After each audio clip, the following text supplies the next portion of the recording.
Hello friends, आज इस video में हम क्लास 6 का अध्याय 11 एनसीईआरटी साइंस का अध्याय 11 प्रकृति के अमूल्य संपदा। हमारी प्रकृति में क्या क्या हमारे पास प्राकृतिक संसाधन हैं जो हमारे काम आते हैं। संसाधनों के बारे में हम बात करेंगे। वायु, क्या वायु हमारे लिए कितनी अधिक ज़रूरी है? क्या हम वायु के बिना रह सकते हैं?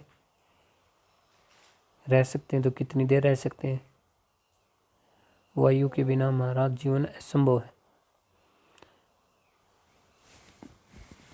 वायु के बिना हम नहीं रह सकते हैं।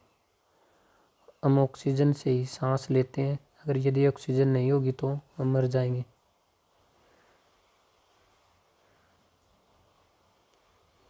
भोजन के बिना तो हम कुछ दिनों तक जीवित रह सकते हैं, किंतु ऑक्सीजन के बिना हम कुछ क्षण भी जीवित नहीं रह सकते। वायु में नाइट्रोजन कितनी होती है? 78%। ऑक्सीजन 21%। कार्बन डाइऑक्साइड, आर्गन और अन्य गैसों का कितना प्रतिशत होता है? 1%। चलती हुई वायु को क्या कहते हैं? पवन। बहुत गति से चलती है, जैसे आंधी के समय कभी कभी धीमी गति से चलती है, बयार, मंद पवन। बहुत ही तेज तूफान आए तो उसे तूफान बोलेंगे वायु।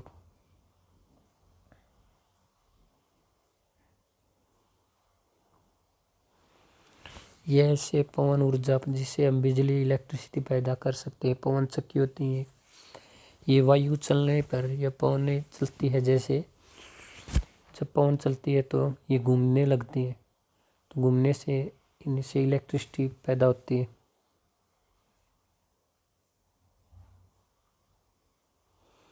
ये कहाँ पर लगे हुए हमारे भारत में? तमिलनाडु का मुपंडल पवन चक्की फार्म, राजस्थान के जैसलमेर का पवन चक्की फार्म और महाराष्ट्र का ब्रह्मावेल पवन चक्की फार्म।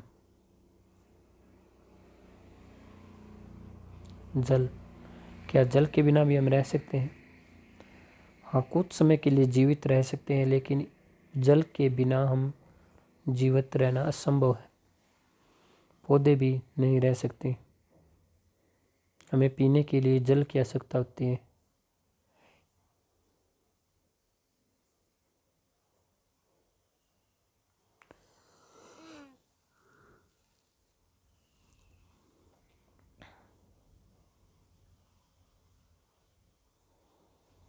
वर्षा जल संचयन, हमें वर्षा का जल संचय करना चाहिए, क्योंकि दिनों दिन जल के बढ़ते उपयोग से नीचे भूमिगत जल का स्तर बहुत ही नीचे गिर रहा है।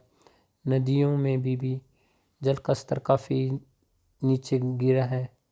कुछ नदियां तो केवल बरसात के सीजन में ही चलती हैं, कुछ दूसरे टाइम में बंद रहती हैं। तो उसमें के साथ हमें जल का संचय करना ज़रूरी है हमारे लिए, वरना जल धरती पर से बहुत ही कम देखने को मिलेगा आगे आगे।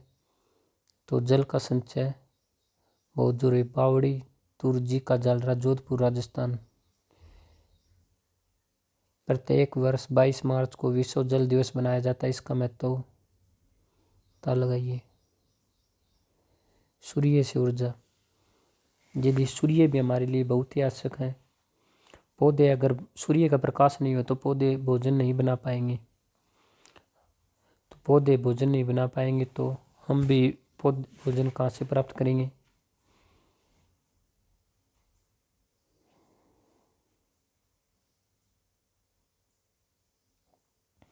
सूर्य के प्रकाश से हमें और क्या मिलता है? सूर्य के प्रकाश से हमें विटामिन डी मिलती है।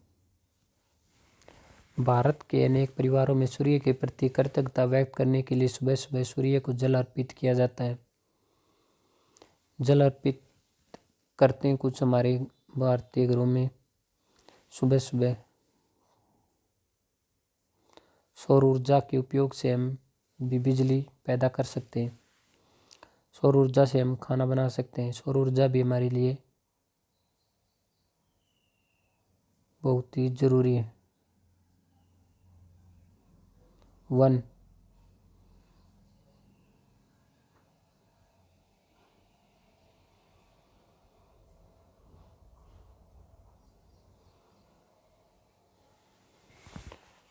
भारत में प्राचीन काल से ही वनों का आदर, रक्षण और संरक्षण करने की परंपरा रही है।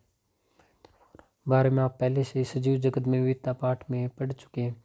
प्रसिद्ध चिपको आंदोलन एक ऐसा ही प्रयास है। इसकी शुरुआत 1970 के दशक में उत्तराखंड तत्कालीन उत्तर प्रदेश में हुई। इस आंदोलन में स्थानीय महिलाओं ने बड़ भाग लिया।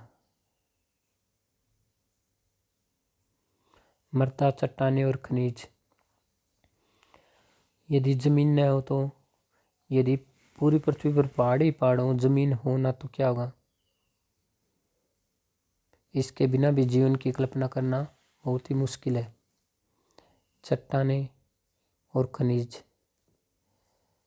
ये चट्टानों से, खनिजों से हमें क्या मिलता है?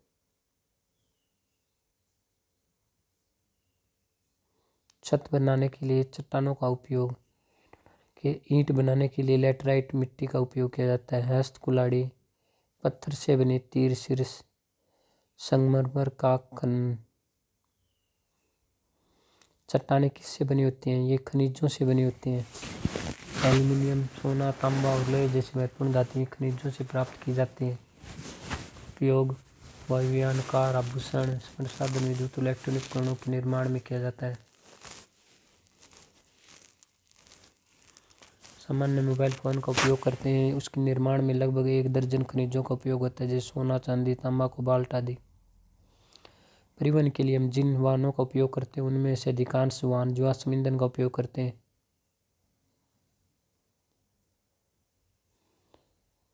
विभिन्न प्रकार के ईंधन का उपयोग करते हैं, पेट्रोल और डीजल।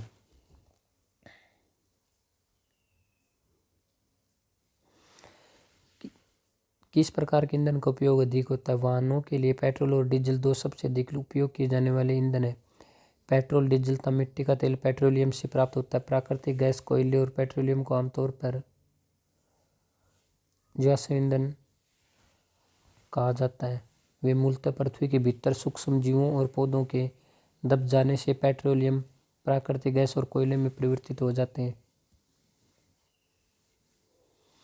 ईंधनों को बनने में लाखों वर्ष समय लग जाते हैं।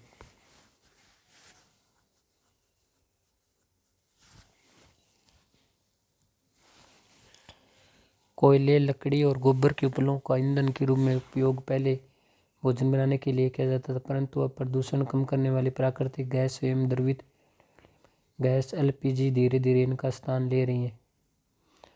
प्राकृतिक गैस, पेट्रोल, कोयला। प्रकृति की निधि हमारी इच्छाओं को पूरा करते हुए पृथ्वी पर जीवन को बनाए रखने के लिए आवश्यक संसाधन है। सूर्य एवं उष्मा एवं प्रकाश, नदियों से जल, तापोद भोजन प्राप्त होता है। ये संसाधन जिन्हें प्रकृति से प्राप्त करते हैं, इन्हें प्राकृतिक संसाधन कहते हैं।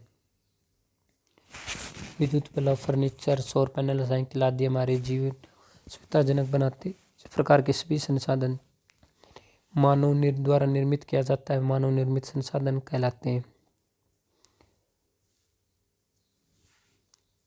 संसाधन जिनका उचित समयावधि के भीतर नवीनीकृत, पुनः पूर्ति अथवा पुनर्स्थापन हो, उन्हें नवीनीकरणीय संसाधन कहते हैं।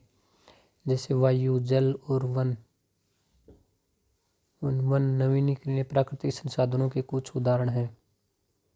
अनवीकरणीय संसाधन कोयला, पेट्रोलियम, प्राकृतिक गैसें।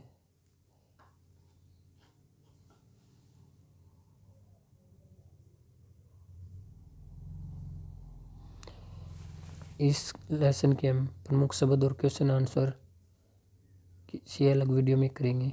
Thank you.